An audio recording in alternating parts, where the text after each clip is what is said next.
1, 2, 3, 4. Filled with awe and fright, see Jurassic right, bathed in amber light.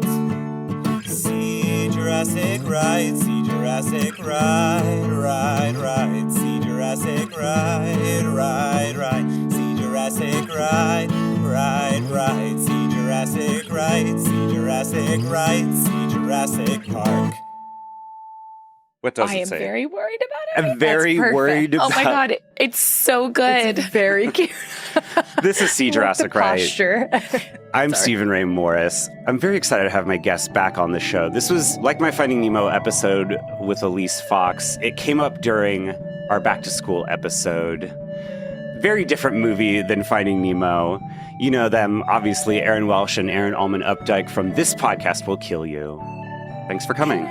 Thanks for having us. I am so thrilled to talk about Contagion. Me too. And it's funny because, like with Finding Nemo, it took me a while to rewatch it after I interviewed Elise. But Contagion, I think I watched like the night after our recording. Because I was like, when you brought it up, Right, I was just like in your brain. Yeah, and then I was just like, it was such a weird experience. Like, I saw that film in theaters when it came out. I don't know if both of you saw it in theaters when it came out. Yeah.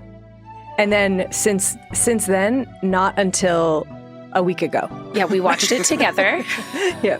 We watched it together. We rewatched together. We did try to like tone down our comments to each other so that we could keep them to the page, save them for this conversation. Save it for the pod. But it was an experience. Yeah. Yeah. Okay, well, yeah, we'll get into it. But yeah, first obviously everyone knows who you are. But yeah, just describe what you do in your journey, you know, the real synopsis of how you got here, and This Podcast Will Kill You.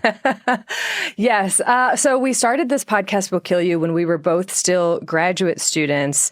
We were in the same lab, and we were just kind of starting in the last year of our PhDs. We were feeling a little bit burnt out with kind of the science, the way that we were talking about science and how it wasn't really reaching the general public. And so we were like, we miss learning about science and talking about science in the ways that we did, you know, maybe when we were in undergrad. And so we were like, let's start a podcast. Like, to me, the logic leap still, I'm like, how did we end up deciding this? And then that's exactly what happened. Like within a day, we had a title, This Podcast Will Kill You. We had the format, which is firsthand account, crucial, someone with a direct experience of the disease. Then we go into quarantini, also crucial, which is the themed drink, now all non-alcoholic for our episodes. And then the biology of whatever topic and the history. And we started out mostly infectious disease, but we've now branched into a lot of different things. Like recently we had episodes on boogers and earwax, for example. So, you know, we're kind of casting a wide net. Yeah, it was... well, I mean, I feel like you were part of the first wave of, because it was people who were like, I like this thing. I want to talk about it. You know, I'm interested in true crime. Like, I love cat. I guess having a cat, well, that doesn't necessarily make me an expert, but, you know, but it was like one of those things. But then it was like people who, you know, were scientists becoming scientists who were like, like I can bring that knowledge to the table. And then, like you said, then also you're getting to learn about things that you're, yeah, I mean, I feel somebody said recently, they like that. I don't like the phrase lifelong learner, but it is a very like apt description. I feel like in this 100%. Day and age, you know, it is. It does feel like quite cheesy or quite something, but I'm like, but no, that there is like a genuine curiosity that I think a lot of people kind of lose touch with over time. And it's like, it's the most fun thing about getting to do this podcast is just like being like, ooh, is there a book on this? Let me find it. Yeah. Well, and I feel like from all your listeners too, it's people who are like, wait, I'm still, you know, I've mentioned, of course, you know, working on ologies and working with Abbie of like, we are the first Friday generation. You know, we want to, you know, drink, you know, alcoholic or non-alcoholic underneath a dinosaur in a museum. 100%. Absolutely. But you feel like your listeners too over the years have just been like going with you on that journey, basically. Yeah. I feel like the most like satisfying are the people who thought that maybe they weren't scientists or like had gotten discouraged from science or, you know, ended up in a job that had nothing to do with science, but always kind of secretly loved it. And then in listening to the podcast, kind of reigniting their love for science and their love for public health and things like that. Or people, we've been doing it for so long now that we've had listeners write in saying like, oh, I started listening in middle school and now I'm in my second year of my master's in public health. And I'm like, Right. First of all, I feel old, but second of all, that's incredible. Yeah. So cool. Yeah. So that's, I think, kind of the most like satisfying part is just like being able to be a part of somebody's like journey with science. Like it's so fun. Yeah. Oh, that's amazing. Yeah. Well, this isn't going to be a COVID episode, but I feel like it's sort of, I mean, I think I sent you a screenshot. There was a podcast called The Rewatchables, you know, a very big podcast. And I was like, they decided to rewatch Contagion in March 7th of 2020. I was like, that was intentional, but a little too early. I feel like, do you know what I mean? Like, it became so popular that like it was the number one streamed or downloaded movie for like in March of 2020 or something like that. Or it was like way up there. And I just remember thinking, how could you do this? I mean, I get it though, because like if you either had never watched it, right? There was, I'm sure, some people who had never seen it or who saw it, but were like, I don't care. Like it didn't connect, I think, if you thought that it was just a fake movie. And then I think maybe living through the beginnings, the very early stages of what became a very huge global pandemic, I can totally, I mean, I didn't want to rewatch it, but I can totally understand wanting to be like, what could happen and needing a source to be able to tell you that. And what a horrible choice. Well, and I was listening, I think they mentioned in that episode that Steven Soderbergh, who directed the film, I believe consulted with the person who developed the cure for smallpox as sort of like, you know, and again, I feel like, well, when we get into the movie, it's like, this movie does to me feel like it was, you know, it's just not as melodramatic as, or at least from a enthusiast perspective, this doesn't feel like it's super melodramatic in most ways compared to like Outbreak or some of those older disease movies. Outbreak is amazing. Yeah. But no, I agree. Like it is a little bit more measured in its response and everything. But Outbreak, But yeah, the bringing up the COVID thing, just because I was thinking it's like, oh, obviously in this movie, the like idea of YouTube and blogging and stuff is pretty new because YouTube had only been around for a few years. But I was just like, imagine if this happened. And I'm like, wait, you did that. You were podcasting as COVID, like you did an episode on like coronaviruses and stuff like earlier in the year because obviously COVID stuff was starting to happen in 2019. But yeah, do you remember what that experience was like of being like, oh, this is our thing, but also, oh no. Yeah. Yeah, that's accurate. That summed it up entirely. Yeah. Oh my God. Yeah. I mean, it was very interesting because, I mean, it was overwhelming, I think is like the word that I would use, because we had been used to doing this podcast where we would be able to take a week or 10 days or however long to research a topic, find books on it, find textbooks, find peer-reviewed articles that were out there, and to then sort of, you know, put those all together and say, okay, here's what you need to know about this topic, about this disease. And then so when COVID happened, and like the news of that started, like I feel like I was hearing whispers late January, February for sure. And then we were eventually like, the news was growing so much that we were like, and we got so many requests, like we need to do at least one episode on this. On coronaviruses in general. Coronaviruses. Right. And so there was information about like SARS and MERS, but this new SARS-CoV-2 was like, we didn't know. And so we put together as much like what we knew about coronaviruses at that time. And then we were like, well, we're not going to find papers. We're not going to find articles yet that we can trust because things are moving so quickly. We don't know. And so that's when we were like, we need to call in experts for this to then answer these questions who have had some experience. And I think importantly, who were willing to say, we don't know enough about that yet, because that was like, I think that was a really difficult thing, is that we didn't know what was going on. Like, not just Erin and I, but like public health in general was still making all of these changing guidelines and decisions. And it was strange. And I the other day, I don't know if it was when we were rewatching this movie, but I remember constantly refreshing the Johns Hopkins map. It was when we were watching the movie, Oh because my they had God. that map too, and we were like, oh God, that's a major flashback. I think I have a video as one of my 1 second a days of like seeing the spread of it. Yeah. Like, oh, it just, yeah.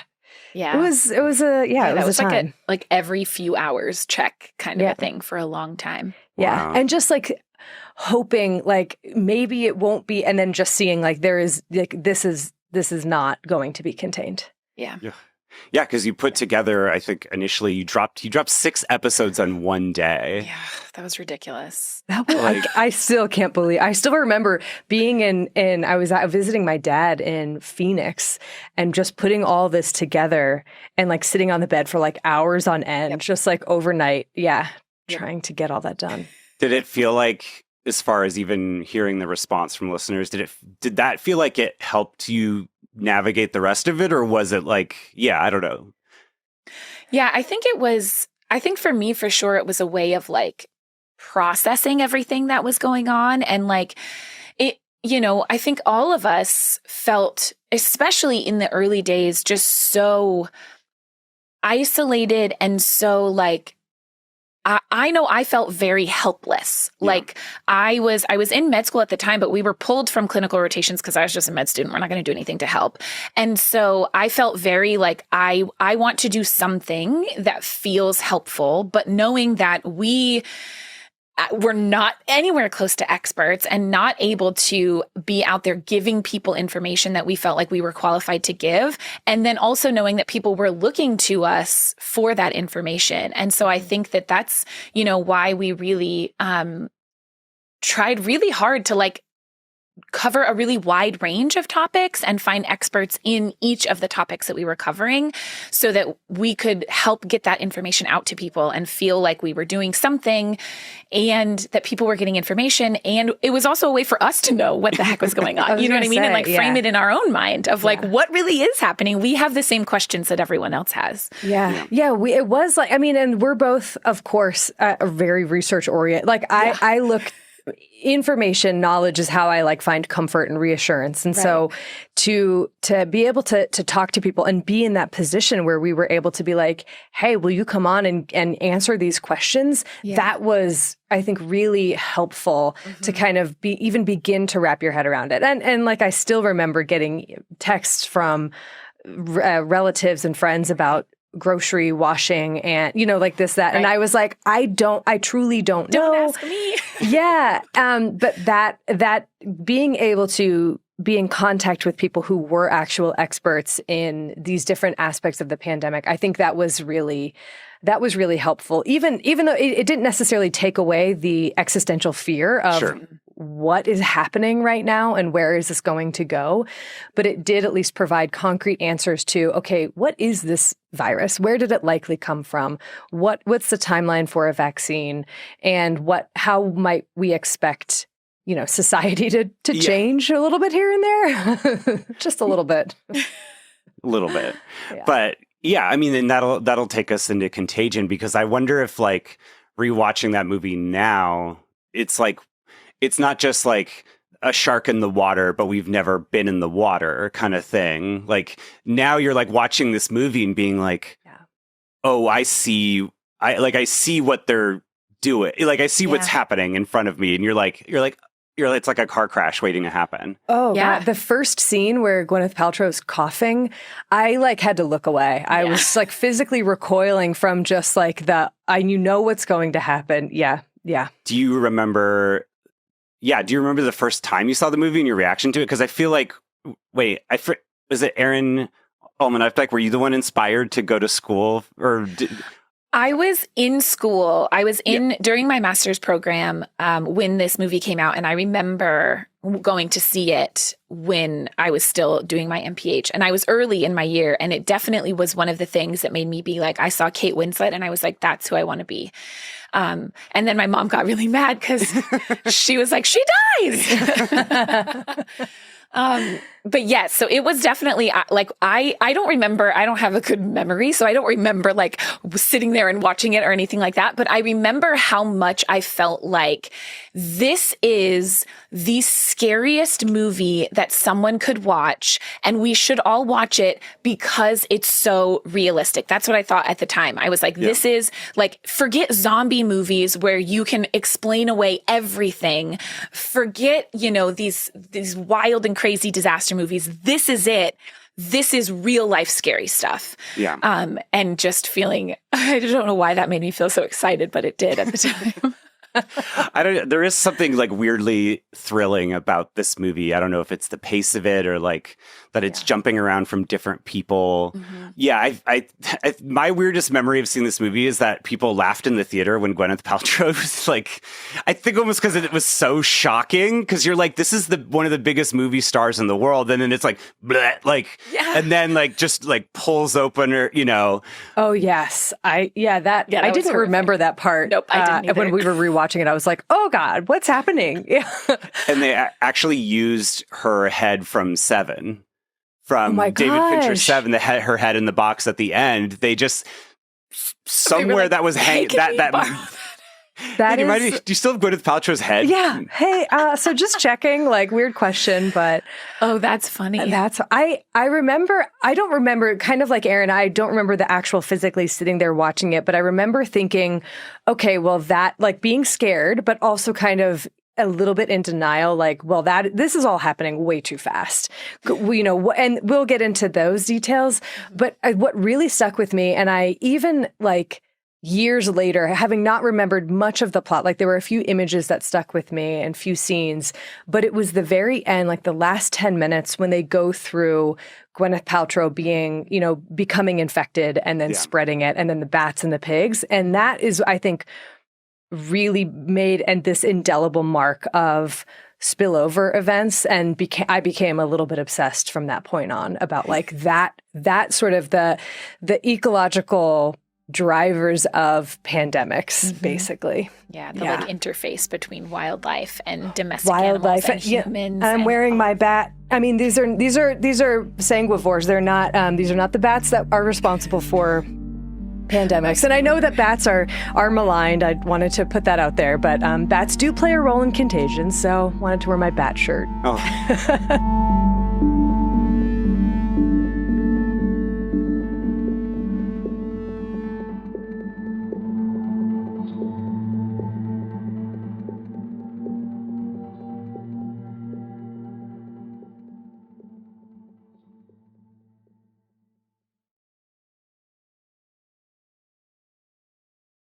We'll talk about the animal because, I mean, this is dumb. This is sort of dumb question, or not a dumb question, but I guess I wanted to start at the beginning because Contagion chooses a virus, and I guess for both of you, that is the scariest way to infect, like because diseases come from viruses, correct? Am I incorrect?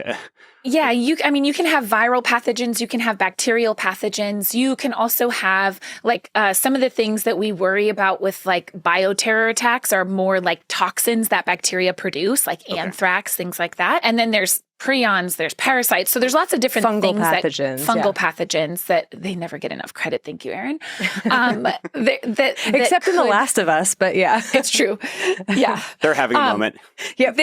So there's a lot of different pathogens that could cause outbreaks, that do cause outbreaks of disease. I think that the reason that they chose a virus and the reason that people who work in public health and like outbreak and pandemic response and things think about viruses the most is partly because depending on the type of virus, they might be able to like recombine very easily to where we might not have any immunity to those viruses. So think about like a novel strain of influenza or even like the novel strain of coronavirus that ended up causing COVID. It's because of the way that viruses can mutate and interact inside of other species to then come up with traits or sort of evolve traits that lead us to be very susceptible to them.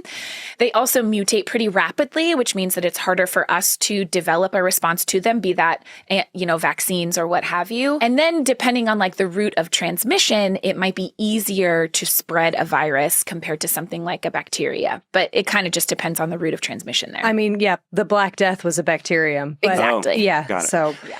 Well, and let's re-listen to the first COVID of like that series you did. And I remember the scientist you had on, she was like, mutating is a scary word. The disease has gone airborne. And I was like, oh, they never said anything like that in this movie. Like the kind of cliche line. Yeah, it was all about the fomites. Which was so interesting. They like spent so much time focusing on fomites as a route of transmission of like your doorknobs and your handles and things like that. And I'm like, that's such a weird kind of way to choose.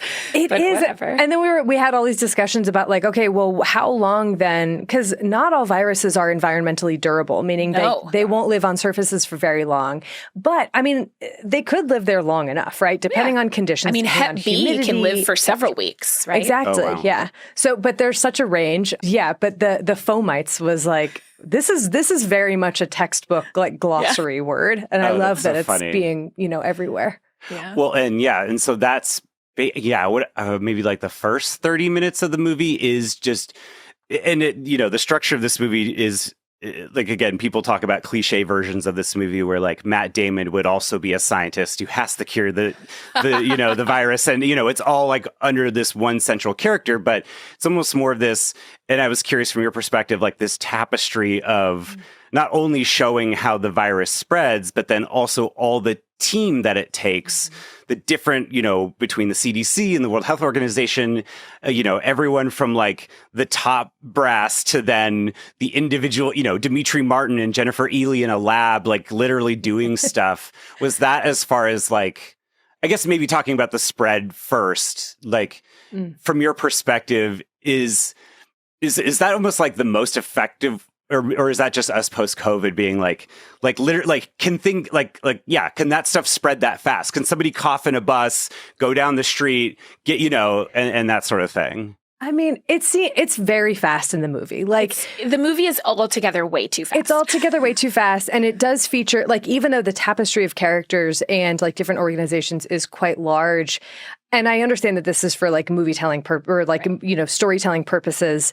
It's like it wouldn't just be Jennifer Ely and Dimitri Martin in a lab. It would be like many labs. It would be all across the world, and so like, but of course that's not going to feature in a movie.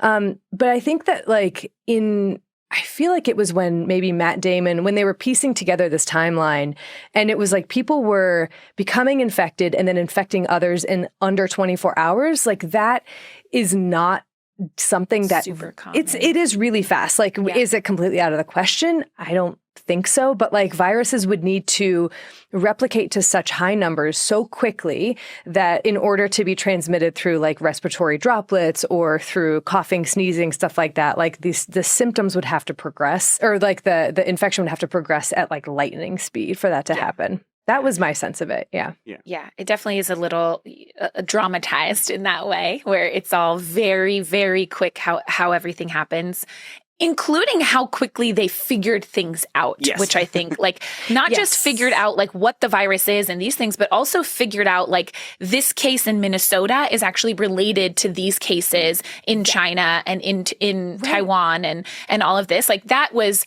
I mean, it's great, but not very realistic because it was within a matter of days, like literally within the first week of one case in Minnesota of strange encephalitis that they couldn't, had no idea what it was. Then they're piecing this together. So that was It was a little. I mean, I think that was a little bit fast. I mean, considering looking at like the timeline of COVID, and it's almost. I've been asking myself, is it fair to compare this to COVID because this was made pre-COVID, but like it took weeks, months in order for people to realize that there was something going on, for that news to make it global. But I will say, just back on the incubation period talk, where how quickly this is progressing, I am realizing that like pneumonic plague is like 12 to 24 hours death, basically. Whoa. And you can infect it. I mean, so I think there is some precedent for super rapid becoming, exposure to infectious to death. Wow. But anyway. Well, and it is interesting. You just made me think that, I believe it was maybe even at the Exactly Right Christmas party or something in 2019. I remember running into Emily V. Gordon, incredible person, talent, wrote The Big Sick, experienced The Big Sick. She has this autoimmune disease. And so I remember she's like, oh, I'm not giving hugs right now because I've heard something is going around. And that was like the first time I clocked it. Mm-hmm. And it was just like, and then, that's in December of 2019. Right. And then months later that there's here. Yeah. Right. And they're all movie stars, so it's pretty easy to remember everybody. But it's like you have the threads of, obviously, Matt Damon is the husband of Gwyneth Paltrow's character, who is, we will learn, obviously this will have spoilers, but she is patient zero, correct? Like, would you call her patient zero? Is that a thing? Zero. Yeah. Yeah, right? That's a thing. And I feel like you would call her patient zero. I think based on the intro bit and then the very end, she's index case. Yeah. Another term. I do like. I always love when movies have terms. It's like this one was particularly. There's R not. There's index case. So it's very educational. It is. It's great. Obviously Lawrence Fishburne. He's the head of the CDC, basically, or something like that. Someone very high up. It's a little unclear what his title is, but. You have Jude. I'm just reading the order via Wikipedia. Jude Law as our blog is just graffiti with punctuation. He's definitely. I feel like that is the most accurate part of the entire movie, except what happens to him. But we'll get there. Yeah. Yeah. If anything, that's just become more relevant. Right.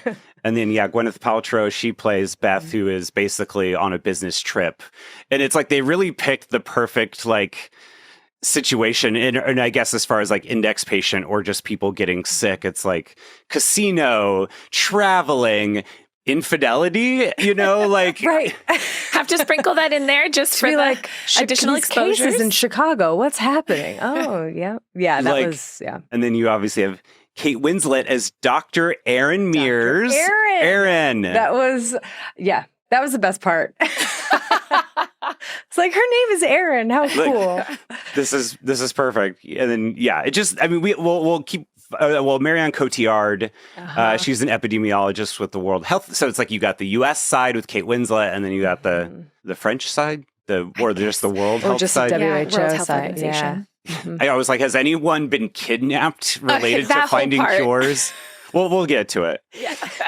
But it is like this. Yeah, as far as this movie's opening, portraying all this stuff going, happening. When something like this really happens, is this movie more competent or less competent than the real world?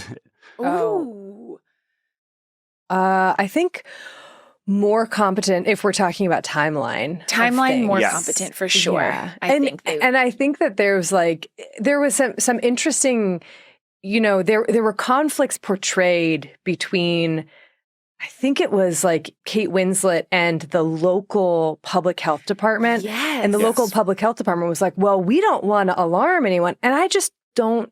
I'm not convinced that they would not be on the same page. Yeah, I think that was a little. There's definitely. Obviously, it's a movie, so there's going to be parts where they're going to make things more dramatic because you need to have tension or whatever. But I do think there were parts of the movie that were not realistic because they were too good at things, and then there were parts, like Erin said, that were just I don't think this is the way that other professionals would actually interact with each other in the public health space. Yeah. Or at least I hope not. Yeah. I mean, if it's a non-public health person, maybe who is somehow running the department. You're just the communications person, then yes, okay, you're more worried about the perception. But yeah, and then there's also quite a lot of like that exposition that you need because it's a movie where it's an audience filled with people who don't know things, but like, explaining what things are to the head of the CDC who should know some of that basic science. It was a little bit. And that was another thing that was super fast, that it was like, well, we think that it has,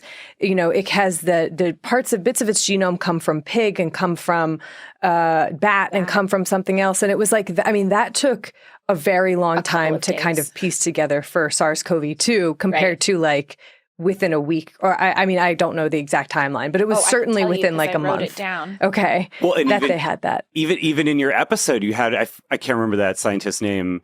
The first COVID episode was like, because we had the first few cases before it mutated. Yeah. Because they said the first case was in 2017, actually, of COVID.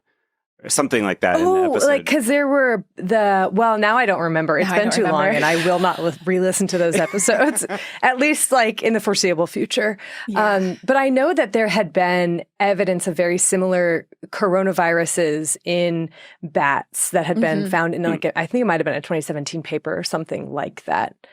But don't quote me on that. Yeah. No, but just the idea that that's something that would happen, like, these people are dying, and then it's like, okay, let's like somebody would think to be like, we should see what this is specifically. And I think that part in some ways is realistic, because in that movie you had a cluster of cases in Minnesota. I think it was like within a few days there was 5 cases of encephalitis that happened that was unknown. They couldn't figure out what it was. So it's very realistic that if that had been noticed, like if they had all gone to the same hospital or a couple of hospitals that were close enough by that people talked to each other, which doesn't always happen, but when it does, that's when you're able to identify that this is a cluster of cases where we can't figure out what's going on.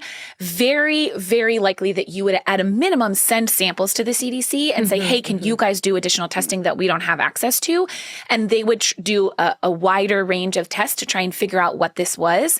Then what makes it unrealistic is that in this movie, it was a completely novel virus. They don't even ever really name it.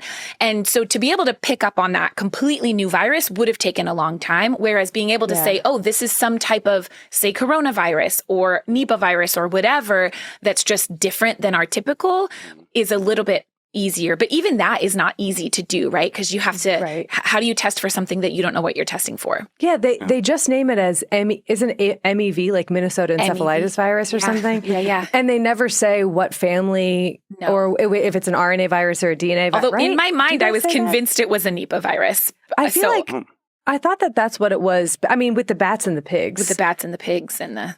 That does follow the transmission and the spillover of Nipah. MEV1. MEV1. Right, which does also imply the existence of MEV2, which they don't show in the movie, but certainly, Contagion 2. More Contagion. We lived Contagion 2. Oh, no. And actually, you just made me think, well, besides the fact that I do like in that scene with Kate Winslet, it is almost like a Jaws reference, because it's like, we can't close down the mall. Like, it's the biggest shopping season of the year. I was like, ooh, that's a fun, like, Steven Soderbergh, like, referencing Jaws. And then, again, the chalkboard, except it's a whiteboard, with Quint, in Jaws. I was like, that's fun. I like that we're paying homage to this kind of movie. The best blockbuster movie of all time. The first blockbuster movie of all time. I love Jaws. Yeah. But the other thing too, as far as like you're saying, identifying what this is, like in my head, as as somebody who's just, again, a dum-dum, it's like, I'm like, don't all things have all the same symptoms? So it's like, how do you, like, obviously not literally, but it's like, like, at what point, when all these people are going off and having these things, like, even for yourself, like, what is something you're like, how can I know that, like, this specific cough or this feeling, this fever is not a normal flu or a normal cold? Like, how do you even start to parse that out? Right. That's not a dumb question. That's a great question. Yeah, it's a great question. Yeah. I mean, and I feel like that's, I know I just keep complaining about the timeline, but it's like, yeah, the testing accelerated so rapidly, it seemed in the movie, where people knew for certain, and it did seem like it might have started out with kind of generalized symptoms of like flu or whatever. We also didn't see the full range of like the clinical picture. So like, were there people who were asymptomatic? Were there people who had a mild infection? And then were there also people like Gwyneth Paltrow who just like, pretty quickly died? Yeah, within like 4 days or something.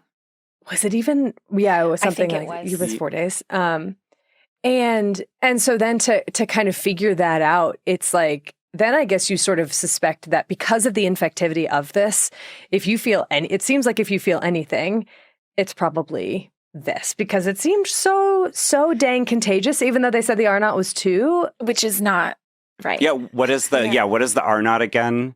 The R naught, as Dr. Erin Mears, Kate Winslet so beautifully explains in the movie, it's one of my favorite parts of the movie. The R naught is like, on average, how many people get infected from a single person who's infected. So from, say, Gwyneth Paltrow's index case, how many people is she going to infect? And if you actually count them up, Gwyneth Paltrow infects at least 5 or 6 people that they explicitly show. Right. But it's an average number, right? So in the movie, she says that right now they think that the R naught is 2. An R naught of anything above 1 means that there is potential for spread. There's potential for an outbreak, because if you infect more than one person, then that outbreak is going to continue to spread. If your R naught is less than 1, then obviously that is going to die out eventually. So they said in the movie that the R naught was only 2, which seems really low for something that spread so rapidly like it did in the movie. Yeah. Well, and, I re-listened to your very first episode on Spanish flu, and because that was another thing. No. Oh my gosh. It's so delightful to go back and listen to first episodes, because you're just like, everyone's voices are like so much higher for some reason.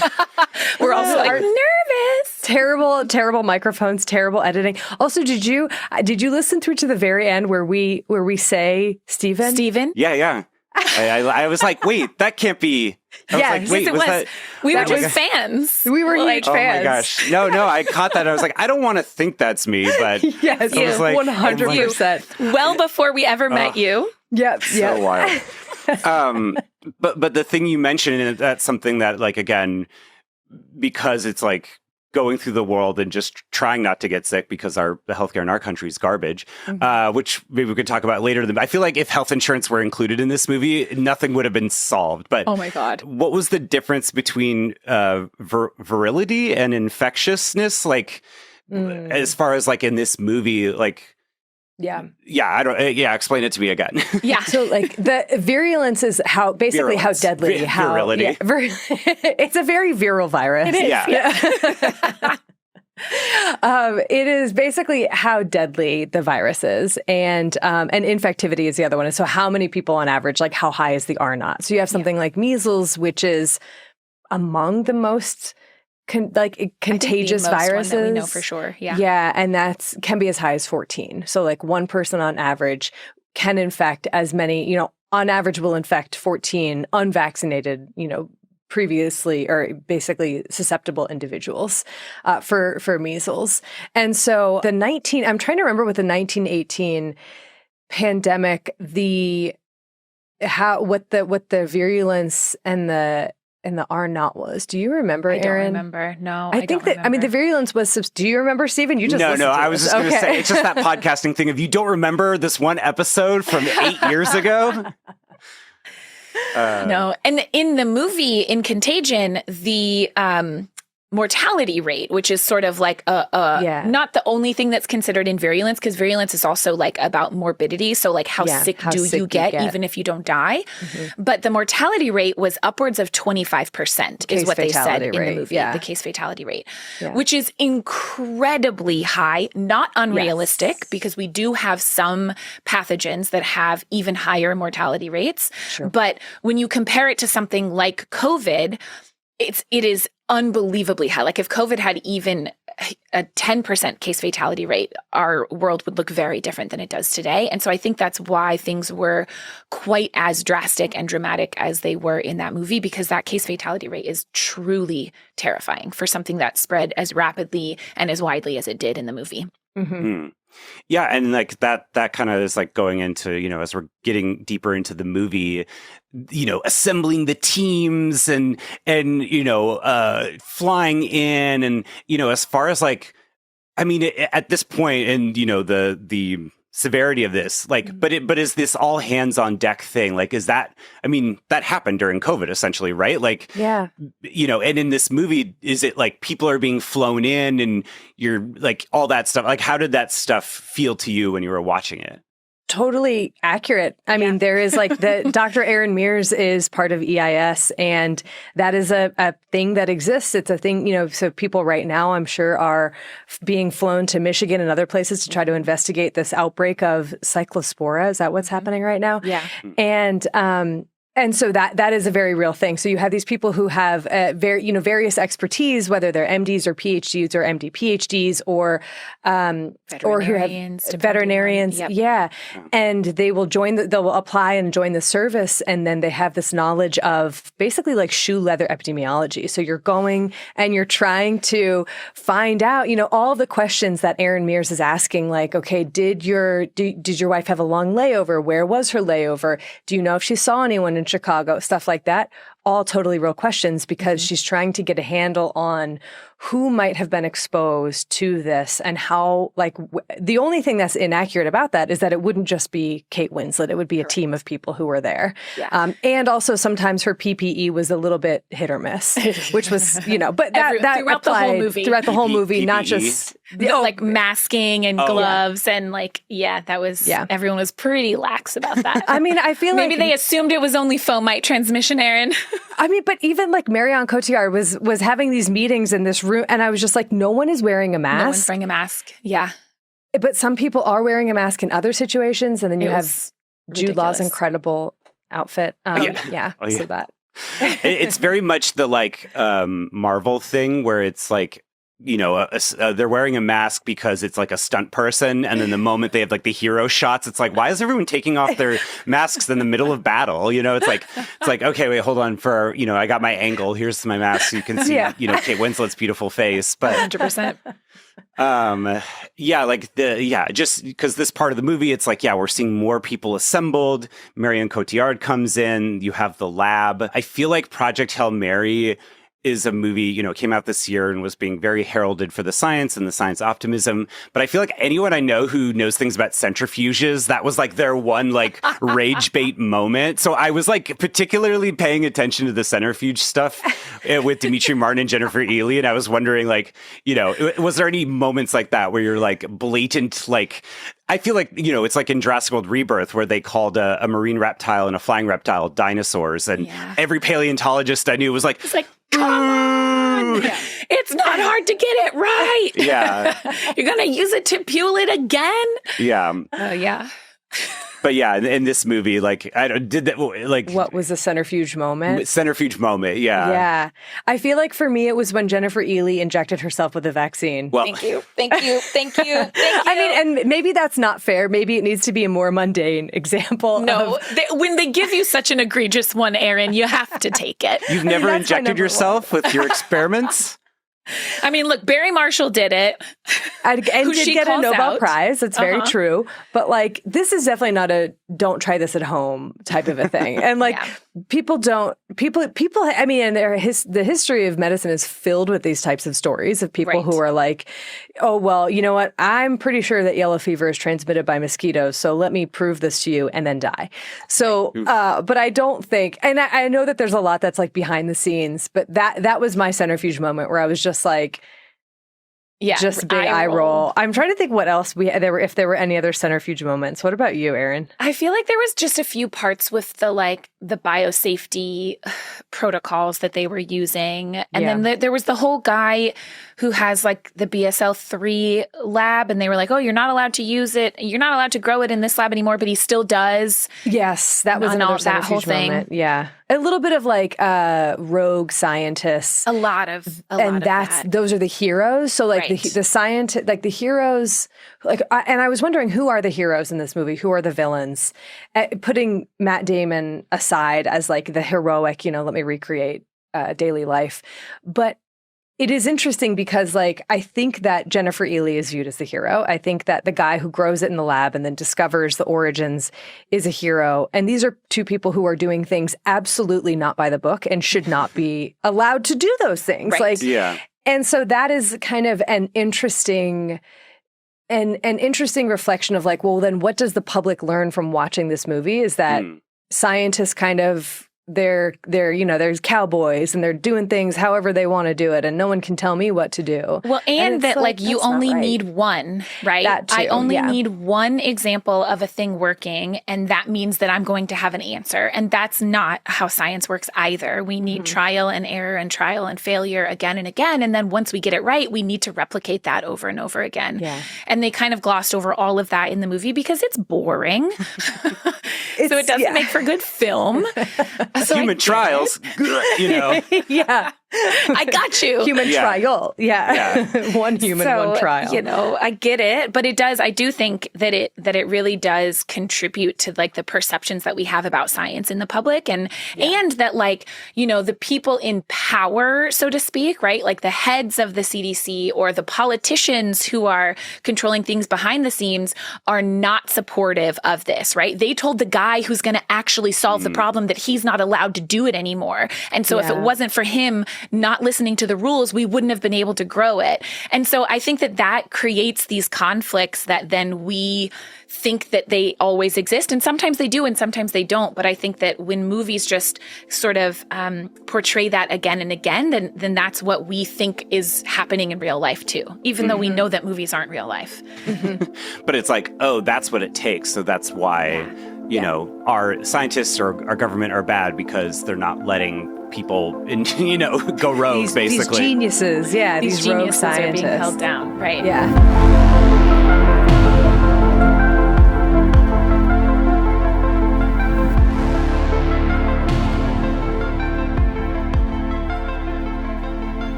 And on that level too, because again, as the movie's going on, we get into, again, these conflicts between different organizations and higher up, and are things being done in secret, and like are like all that aspect of how these people are going about trying to figure it out, other than of course the rogue moments. But is that like, again, on this all hands on deck question, is all this stuff happening at once, or is it like, well, let's figure out where it came from, or is it like a Law and Order episode, like even more than this movie, where it's like everything is, the murder is solved in a day. Like, as these teams are being assembled and things like that, like, are people working?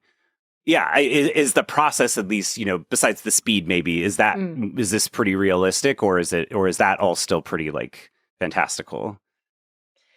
I would say it's pretty realistic in terms of you have these teams of people who are working on this problem simultaneously and trying to so if you're imagining it as a giant 10,000 piece puzzle, you've got like, okay, here's a group working on this corner, here's a group working on this corner. But it's like to fit this all together takes enormous oversight and coordination. And I think there also is some of the realistic aspects of it, I think, were some of the conflicts that they portrayed. And I kind of was having this thought about, okay, so there's inaccurate parts of this movie, of course, that we've touched on. There are very accurate parts of this movie, which I think overall, like there are many parts that are very admirable and appreciate too. And then there are parts that they just didn't show.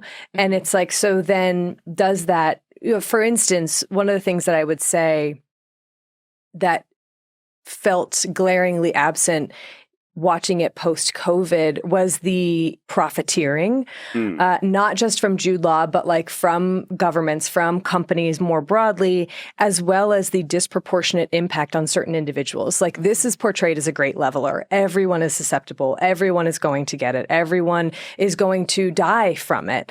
And we know with COVID that is, of course, not the case. You have people who's working at the grocery stores still, who is doing these deliveries, who's the healthcare workers themselves being disproportionately impacted as well. And I feel like the Contagion felt like it presented this virus as being a great leveler when no disease in history has really been that way. There's always been people who are more vulnerable. Mm-hmm. Yeah. That's one of those things I had a thought watching the movie too, of like, oh yeah, people who are just more susceptible, to things. Like it almost did feel like everyone had maybe not the same symptoms or reactions, but it was like kind of went through the same, like, cough, fever, foaming at the mouth, die, dizziness or whatever. And they kind of like make reference to that's obviously not everyone, but we just don't ever really see that, except for Matt Damon, who obviously is exposed and then never actually, apparently he develops antibodies and he never gets sick. Yeah. So that's really the only one that we see. But we know that not everyone dies. 25% of people die. What's happening to everyone else? There's just sort of a lot that's not there. And yeah, I agree. Like Jude Law is sort of presented as the one and only guy who is so accurate in being like, I'm the only one who's telling you the truth. And in fact, of course, is selling you a complete lie and making millions of dollars off of it. And he would not be the only one. And again, it's because it's a movie, right? Yeah. You have one guy representing so many people. You have one person representing the World Health Organization, et cetera. But yeah, I mean, his whole thing would be, there would be so many of him. There would be so many Jude Laws out there at so many different levels. And yeah. What is it? Colloidal silver that people were like ingesting? Well, I don't even know forsythia. Forsythia in the movie. Yeah. I don't know. Is that just like a homeopathic thing? Like, I don't know. I mean, I don't know what your thoughts are on homeopathic stuff, but it is, I think, maybe in the movie it's more about not what that thing literally is. It's just the idea that, somebody's trying to sell you something. Yeah. Yeah. And saying, again, kind of going back to the whole, like, well, he's a rogue. He's going to tell you the truth. Kind of like with these scientists. I'm going to find out the truth, even though I'm told not to. And it's like, it kind of rewards that rogue, the maverick behavior. Yeah. And it's not good. We were talking again about like vulnerable populations or again, the people involved. And that's the other part of the movie that is still really shocking is when Kate Winslet, and I was like holding off. I don't want to talk about her death so soon, but it's like kind of like halfway through the movie. Yeah, it's early. It's earlier than I remembered. Yeah, exactly. Yeah. And I've talked a lot about as far as my, I guess, maybe romanticization of scientists or just the idea that scientists are like, it's a cumulative effort. The knowledge that you're adding is just, I guess to me, why I like this movie a lot is that the idea of like, it's not just one single hero. It is this like, okay, now we're passing it on. And is that something that like really happens as far as, just people like what, like, how do you hand over your data, give it to a new team member? Like, does that stuff happen? Like, yeah, I mean, definitely. And I think that's sort of, it seems in the movie like she's the only one there, right? So if she's gone, now what happens to that response in Minnesota? But in truth, she would be there, even if she's there alone individually when they don't realize the scope of the outbreak or something like that, which is not uncommon that you'd have one person go to coordinate with the local state and local public health department. But you would eventually have a whole team, and there would be a whole team, and there would be constant communication, especially nowadays when it's so easy to stay in contact. But even in 2011, they had cell phones, they had email. We had it back then. So I think that, in that way, things would be preserved in the work that she is doing. I will say, as far as I know, there's only been one EIS officer who has ever actually died on the job, and it was from a heart condition and not from the disease that they were studying. And I should double check that knowledge because that's what I used to tell my mom that it's okay. way back when. I mean, I will also say though, like, for example, maybe not EIS specifically, but like in many outbreaks, particularly in like Ebola outbreaks, there have been healthcare workers and COVID as well have been disproportionately impacted and certainly have died because they are putting their lives on the line every single day. Yeah. But yeah, science is certainly not a singular effort. It's not an individual field at all. Like if you choose to try to work independently, you will not get far. And so I think particularly when it comes to like, there are exceptions to this, but I think that priority being the first person to discover X, Y, and Z, I think it does a disservice. And there are few people who are fixated on that. And so I think if you go into virology and you go into spillover events or zoonotic diseases, I think that you, in general, your ultimate goal would be in using this information to protect people, to make the world a better place, to prevent death. And so there's a lot of free sharing of data. And of course, this isn't universal. It might be individuals decide to try to keep it within their lab group, or maybe countries decide to, well, we don't want, we want to restrict this so that we get the whatever first, or knowledge or credit. But I think, especially with this, who cares about priority when there are people dying, especially at this scale that you see in Contagion? And so, yeah, all of that information is freely shared. I think it's not always, like right now, we do lack, particularly with the current administration, but we have never been very successful at having a global biosurveillance program. And so what we really need to prevent spillover, well, no, we're not going to prevent spillover events.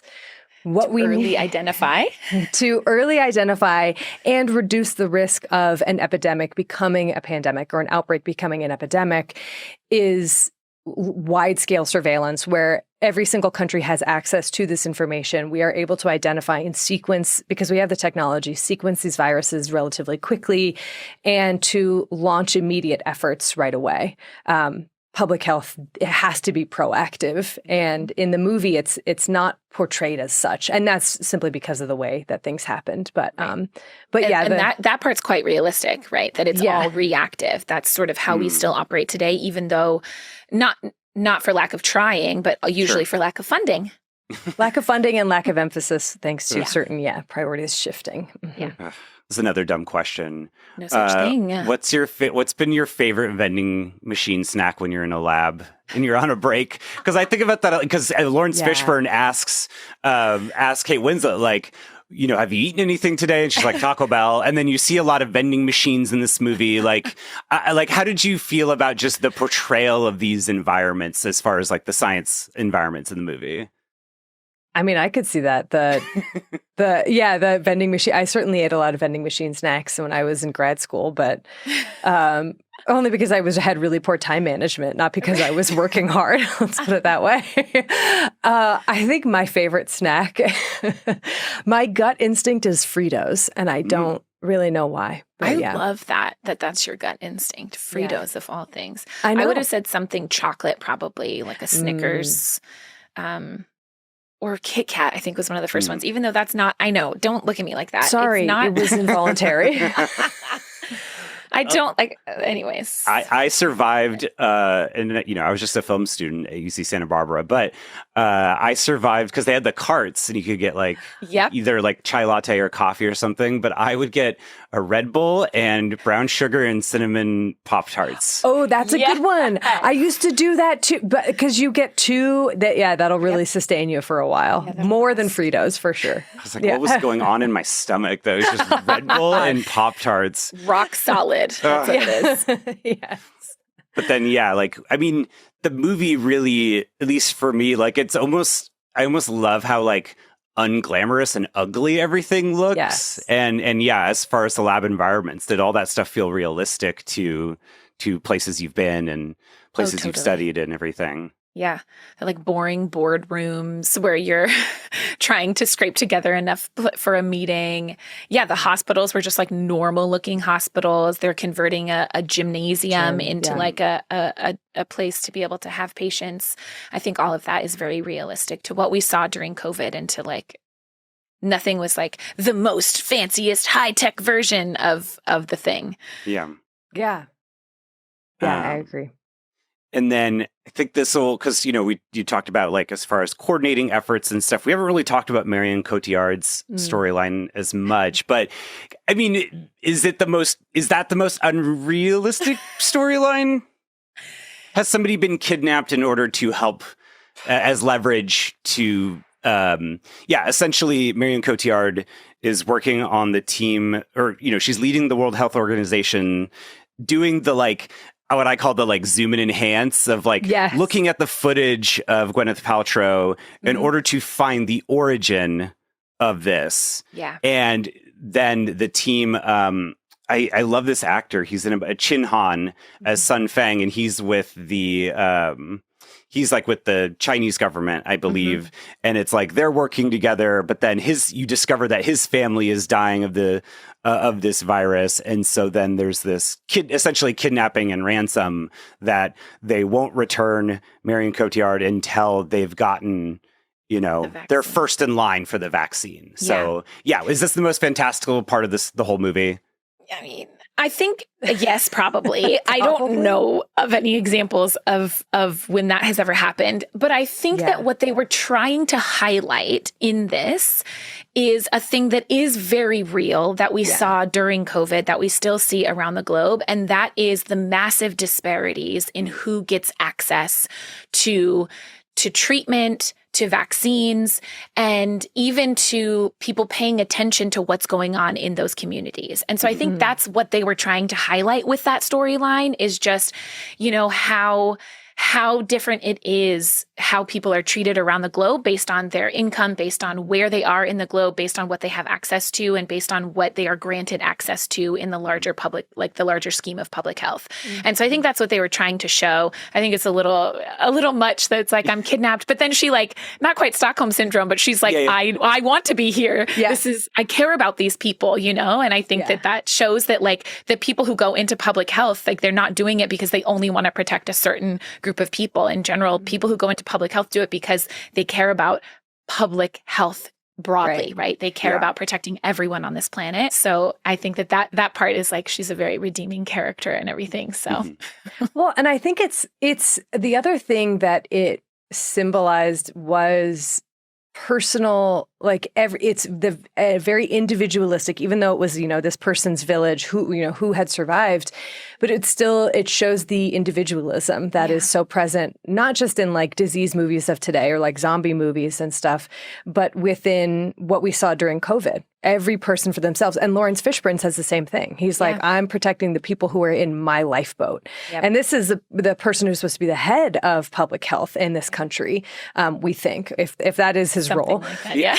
But it is, I think that is another very interesting and accurate depiction of the way that the pandemic unfolded, was that over time, it was less about, speaking during COVID, initially, okay, everyone's going to stay at home and we're going to quash this thing and we're going to prevent transmission and stuff like that. And then over the months, that became less and less. Well, people quickly reverted to the values that they held before the pandemic began. And a lot of that was, well, I only care about me. I will wear a mask if it protects me. But if I'm already sick, what's the point of wearing a mask? And so I think that there is that very, very present individual choices, individual priorities, every person for themselves, that kind of flew in the face of public health. And then there's the whole, economy, that we're worried about the economy type thing. And that's one of the most frustrating things about, I don't know if this movie did it as much, but in general during the pandemic, that public health and economy are not in conflict. They don't need to be in conflict. Yeah. I don't remember if that was in the movie as much. They didn't. I think it just it collapsed, right? Like society just collapsed. It was like supermarkets were completely destroyed. There was nothing left. Like it was just a very rapid, complete collapse of society. So, and then because that didn't happen in the early weeks of the COVID pandemic, people were like, all right, well, let's get back to normal. It's not a zombie apocalypse, guys. Let's just go back to real life. Yeah. I've eaten enough sourdough. Yeah. Well, I mean, and that's the thing. Like, podcast listening dropped the first like month, and then it basically skyrocketed and never returned. You know, in our very small example of that was just very much like, yeah. When I remember, and I've maybe mentioned this on the podcast before, but because the internet was really bad when everyone was at home early, as they were like trying to get everything back up and run, or not back up and running, but up and running to this new normal or whatever. Right. Yeah. I would drive to Karen and George's places and they would literally throw their SD cards because it was like faster to just I lived close enough and it was like physically faster to hand off this card than it was to wait for them to upload the files than me to download them. Wow. So I would like drive around and be like, throw an envelope out, hand sanitized envelope out the windows, Oh my goodness. And in that very small example, that's a good point. Yeah, the movie kind of just immediately goes to apocalypse mode so that it doesn't really have to like entertain what like our realistic slow burn kind of. Yeah, because it's not because Matt Damon, people are immediately going in and shooting people and stuff like that. On that note too, as far as because that's what I wanted to ask. Like, yeah, the idea. Just like it's like on Facebook. By the way, y'all, like the disease or like the virus is spreading. Get out of Chicago. Like that. I don't know about you guys, but I really like that sequence too. Just showing this sort of how Bryan Cranston is like, I'll go to your wedding, but like I publicly have to testify. I don't know. Is that like that stuff happens, right? Like a scientist will do. Some scientists will do bad things, or I guess he might even would he be an actual scientist who then got to this like higher ranking level essentially, or do you so he would have had to have had a science background in order to. Historically, I would say yes. Historically, yes. Yeah. Today, I guess currently, absolutely not. Yeah, there's no telling. But I mean, I do think that there were I'm sure that there were skip the line and stuff like that. I also, it did seem very prolonged, the distribution of vaccines, generally speaking. We were like, wait a second. Compared to how quickly everything happened, it was like, we're going to figure out how to get a vaccine by what? It was like day 25, I think. Yes. Yeah. No 25 or 29. Yeah. 26 days. They already had 2.5 million deaths. And then, but they got the vaccine. They made, this is my notes. They made the vaccine so quickly, but then like Matt Damon's daughter wasn't going to get it for another 144 days. And I'm like, how can you make a vaccine, like figure out the virus, know what it is, develop a vaccine, test it to be accurate, like test it to be effective and safe, and then not be able to scale up production of it so that you can actually get it to be like that that's the bottleneck. Like, what's the bottleneck here? Why are it's a little bit extreme, but there's only so many bingo balls, Right. Yeah. Exactly. What did you think of that as far as the distribution of I mean, vaccine? It's interesting. I think it's an interesting, there are definitely times when, and I mean, we even saw this in really early COVID where it was like, who's going to be the first to get the vaccine and how are we going to decide who is sort of next in line? So it's an interesting idea that we're going to do it by like birthday and random bingo ball. It's the same as the draft. Yeah. Yeah. It's not, I think what again it misses, and Erin, you touched on this earlier, is that not everyone is equally susceptible. And so I think what that does is it glosses it over and it makes it seem like, you are just as susceptible as anyone else. And it also groups kids in with adults, which means that we've tested this vaccine on children because we knew that took a lot longer for COVID, right? Before the vaccine was available for kids. So, it definitely glosses over a lot of things, but it is an interesting, I don't think it's entirely unrealistic as a, sure, why not? It does. I mean, maybe this wasn't as much with the vaccine because I'm forgetting like what happened when everyone got the vaccine. But one thing that was interesting that I think has happened in other pandemics and other epidemics is that someone's value changes with their immune status. So when like Matt Damon being immune, he had a much bigger world and he had, was able to do all these things. And I think vaccine probably have, similarly would have expanded someone's world and worth in some ways, because now they can do certain tasks. Now they can, X, Y, and Z. And historically, that has been the case. Like a lot of different diseases have been, if you are immune to yellow fever, my gosh, your value was skyrocketed essentially, which is very strange. Yeah, I feel like because it was the very end of the movie, they kind of gloss over it, but they did have those like wristbands or wristbands. Where it was like, you have to prove that this you're like vaccinated. visual symbol of or signal saying I'm safe, I am okay. Yeah, and then I'm sure that like you can there are people who are manufacturing those. Yeah. This is all Contagion too. Yeah, well, again, the because they touch on that with we've been talking about Jude Law's character throughout, who is. I like his character a lot, even because there's so dimension to it. Because when you see that the editor of the newspaper, who has a smaller role, but she pops up occasionally, and then she's dead at the end, and it's like there is some humanity in Jude Law compared to similar figures in real life, in our world. But then even just the idea that like the vaccine, all that's like. Right. Was that more like in this movie, the idea that it's like just this kind of tiny part of this whole fabric seemed very like quaint, or at least that felt like it to me, just from my perspective. Gosh. I was like, at first I was like, this is the most accurate part of the movie, because here's someone who's grifting, making money, spreading lies, spreading misinformation. And then I forgot that he actually is held responsible for his lies. And I was like, oh, that's my centrifuge moment, actually. Yeah. There we go. Yeah. So, I mean, and I get, again, going back to all of this, it's not one person making a vaccine. It's not just Erin Mears doing tracking the origins and spread of this virus. And it's not just Jude Law.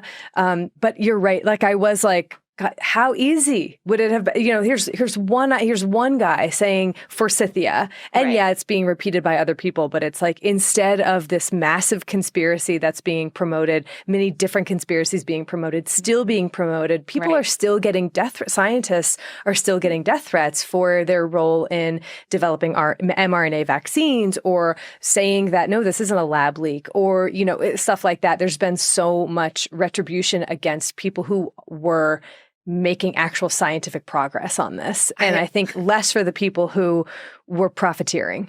Yeah. I had someone complaining about Fauci to me last weekend, and I was like, I need to leave this room. Oh no. Now. Like we're still doing this. Okay. Yeah. The scapegoats are scapegoating is very real. Yeah. No, sometimes I feel like I'm in a bubble, because I was talking to a new person at an event, and they very seriously looked at me and they're like, the Artemis 2 is fake, right? It's green screen footage. And I was just like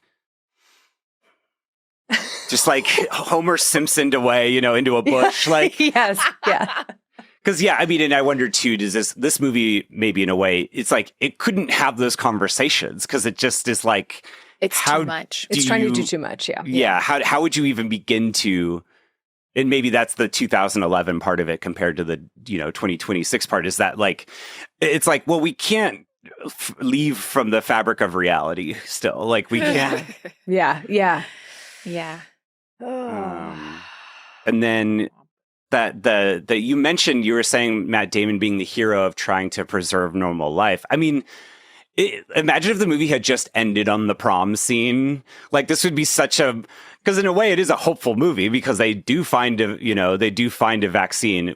You don't want to call it a cure, right? Because it's not a cure. It's not a cure. Yeah. Not a cure, just a vaccine. Yeah. But then, you were saying again, just saying that it's that there was these things in real life, that there is like the trying to be like, oh, you missed out on things. I feel like we probably know so many people who pushed off their weddings, a couple years. Mm-hmm. And then I think what didn't happen in the movie, understandably so, because the case fatality rate was so high and it was so contagious and all this stuff, is that there wasn't this discussion of, should the prom be held at home? Should we just do a little, recreate the prom? Or should we hold a prom with some kids being vaccinated and some not? Should we risk it? Should we run the risk of that? Mm-hmm. And I feel like that's where the desire for normalcy in COVID was manifested in people returning to normal rather than trying to, at a certain point, it became about, well, let's just get things back to normal instead of recreating normal at home. Right. Yeah. Right. Instead of finding like a new version of normal, it was like, let's get back to like so-called real life, what things were like before. Yeah. Yeah. That didn't happen in this movie. But there's a U2 song and there's an iPod and it's just like, those little touches were kind of nice of like, oh yeah, you're right. This is taking place in 2011. Yes. Yeah. Because so much of it did feel, I mean, I think like her phone initially too, or like maybe she had a BlackBerry or something. Yeah. And I was just like, oh, so cute. Yeah. And then the film, or she had a digital camera, right? And he's a power shot. Yeah. Canon power shot. Canon power shot. All of our college photos are like in that aesthetic. And the fact that people now can identify that as an aesthetic is a little depressing, but. Oh my gosh. I've seen like a rise in digital cameras around and I'm like, everyone is like going to the thrift stores and buying these old digital cameras. And I'm like, I probably have like 4 or 5 just like somewhere in my childhood home. Here, actually. Yeah. And all the chargers that are all somehow proprietary. Good luck. Oh God. Yeah. And the batteries too. Yes. But then the movie does end on this I found it very chilling. And I guess that's my question too is, do we know where every virus disease, like, do we know where all these, all the classics that you've covered on the pod over the years, like, do we know the origins of everything? Or is there still stuff that's like kind of a mystery? Yeah. A lot of it's mystery. Oh, no. Yeah. I mean, no, it's not a complete mystery. We have good ideas about like how a lot of flu pandemics begin or like flu viruses will spill over. We have some good ideas about plague and stuff like that, but a lot of it, we don't have as clear of a picture of that final scene. And I think that's why I love that final scene so much is because we may not have a clear idea, but we do know that it is likely that things spill over in these types of ways, particularly today. I mean, and the rate of spillover events is increasing, and it will continue to increase. We are entering an age of pandemics, most likely, which is scary. And we've known this since pre-COVID. But that sort of, where humans are interfacing more with wildlife. Maybe we're cutting down habitat. Maybe it's climate change. Maybe there's something like this. And then suddenly you have our domestic animals that are interacting with wild animals. And then or maybe multiple wild animals are being held in, close proximity due to food trade or, the exotic pet trade. And then you have these viruses mixing, and then you have someone who just happens to be walking by or happens to be handling them, and then that continues and continues. I mean, that is exactly what has happened and what will continue to happen. And I love it because it shows perfectly this concept of One Health, which is like essentially humans, animals, and the environment are all interconnected. Humans and their domestic animals, I should say, and we have so often in history studied these things in isolation, studied the environment, studied wild animals, studied the diseases of humans without considering that we're all just part of the same world. Mm-hmm. And it does us no good to ignore that. And so there's been an increased focus. But yeah, that scene is chilling for its accuracy. It's like, yep, that has happened before. That will happen again. I think that's probably the most accurate part of the whole movie. Well, and that was my almost like, not to be crass, but I feel like when people who, when you think about this idea of like from a bat to a pig to a human, people are like, did you fuck the pig? Like that kind of thing. And it's just like, it is, I like rewatching again, it is scary how mundane it is and how almost like, just that almost that humans, like we do have a role to play in all of this. And it's like, oh yeah, because like that was the thing that I didn't really notice was just like, oh, it's the company that Gwyneth Paltrow worked for that is bulldozing these forests down. Yep. And so do you think that also like that this movie by portraying it in a mundane way is trying to tell people like, this isn't some weird, like just subversive or sort of rare or like weird thing. It is just like, this is a thing that happens. Yeah, it's a thing that happens. And I think it's also like, it's these events that we unless you're thinking about it, don't necessarily think about them as connected, right? How does someone who is preparing a dish, a pork dish, have anything to do with this company who's bulldozing trees in the forest, right? Like, but that's the thing about One Health, is that everything is connected. And so I think that that's what that scene shows so beautifully, is how everything is connected, not through these like wild events, but just through things being in close proximity and from the way that things can move, and viruses and other pathogens move along with these animals. So, yeah. Ooh. I love it. It's my favorite part. This has been so good. Thank you so much. This has been so wonderful. Let's rate this bad boy. Ooh. Again, I was saying before we recorded and in the previous episode, one is, this is bad science. It's bad for the, like I think we mentioned it last time in the episode with Elise, but it's like Jaws maybe be lower on the scale because of obviously it really hurt sharks. Yeah. That movie did really hurt sharks, even though I'm sure it did inspire plenty of people to become shark scientists. Yeah. And then 10 being like, this is Eyewitness, this is Bill Nye Magic School Bus. Like, we're wheeling this bad boy into a classroom. We're showing it to kids. Like, it's not perfect or anything, but like, this is showing good science, or at least inspiring good science. Just for context, we gave Finding Nemo, I think we gave it an 8. Because that feels right. It got docked a few points because it did hurt clownfish afterwards, because tons of people adopted Everyone's clownfish. wanting a clownfish. So it wasn't like totally good. It wasn't a perfect movie. So that so that was the first score of the series so far. Was Finding Nemo got an 8. So I don't know if that helps your rating, but again, it's on a scale of 1 to 10. What do both of you think? You want to go first? Yeah. I feel like between 7 and 8. I mean, because I feel like it's very accurate. I would love to show this in a classroom and be like, let's talk about this, particularly. Kids, buckle the fuck up. Buckle up, man.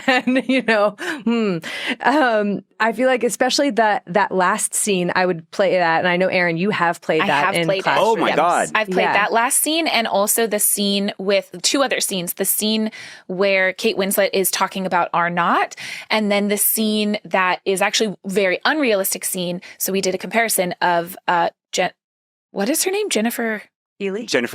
See, I don't know any actors' names. Explaining the virus to Lawrence Fishburne in that one, where she's like, and this and this and this, that one. Those 3 scenes I have actually shown in a classroom. Yeah. Oh I feel like those scenes are great. And then the other parts I think would be great fodder for discussion. Yes. For me, where it docks points for accuracy is I really don't like the promotion of personal, like, well, I'm gonna save who's in my lifeboat. I'm the rogue, and then also the rogue scientist, over like, no, we have the tools and the capabilities to do these things, and let's do them and work together and coordinate together, instead of like, well, I'm just going to inject myself with a vaccine, or, I'm getting a vaccine for those that I think are the most important. And so those are the parts that to me kind of promote this idea that I feel like we really should get away from. That is, COVID, I think, has just reinforced that it's every person for themselves. Yeah. Yeah, I was going to say 8 also, Erin. I was going to say 8 because I do think there are parts that are really valuable, and I think there are parts that are super unrealistic. But I think that if you present it in the right way, I think that it does. It makes for really good places where you can have discussion about what parts are realistic and what parts aren't, and what can we learn from why did they choose to portray these in that way, and what does that say about what we want to like consume as our media, and what we expect out of scientists, or what we expect out of this type of a movie. And I think that that's a really interesting like discussion that you could have. So yeah, I would say an 8 as well. Yeah. Wonderful. Yeah, I think I'm going to go, 7.5, 8 in that category, 7.45 or 7.5. I don't know. This is the first time doing this, or the second episode of this series. So I'm very excited that I got to do it with you both. And I feel like too. It's like the, for Wicked, they have commentary where it's basically you're watching the movie with Ariana Grande and Cynthia Erivo. You're like basically just sitting hearing their reactions. So it feels like this is the best way I'm ever going to get to see Contagion. And I'm so glad that you wanted to come on so that my listeners could also enjoy this as well, too. Real front row seat situation here. This has been so much fun. Thank So you much for fun. the excuse to rewatch this movie, which was difficult at first, and then I was really into it. I was Yeah. like, oh yeah, this I is know. so good. Like I forgot so much, and I'm glad that now it's fresher. Yeah. Yeah. This was great. Yeah, this was super fun. Thank you. Where can people follow you, find you, listen to This Podcast Will Kill You? Yep. This podcast will kill you. We're on Instagram. We're on Facebook. We're on TikTok. We're on, obviously, the podcast itself is on Spotify. It's on YouTube. It's on Apple Podcasts. It's on all the places that you get your stuff. Nice. Yeah. Awesome. We have a website, which is, fine if you want to check it out. It has sources. So if you want yeah. a deeper dive, and it has a reading list. Yeah. So if anyone is like, I want more of this Contagion type stuff, there's a great book by David Quammen called Spillover. And it goes through a lot of this, like human, wildlife, domestic animal interactions and real cases of like where we're seeing spillover and why we're going to see more spillover. And it was written pre-COVID. So it's a interesting. very Okay. interesting insight. Yeah. Cool. Awesome. Well, thank you, everybody. Thank you for listening, watching. Stevie Ray Morris on all the things, patreon.com/See Jurassic Right. And wash your hands. Wash your You hands. filthy filthy animals. animals.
Yay. Yay.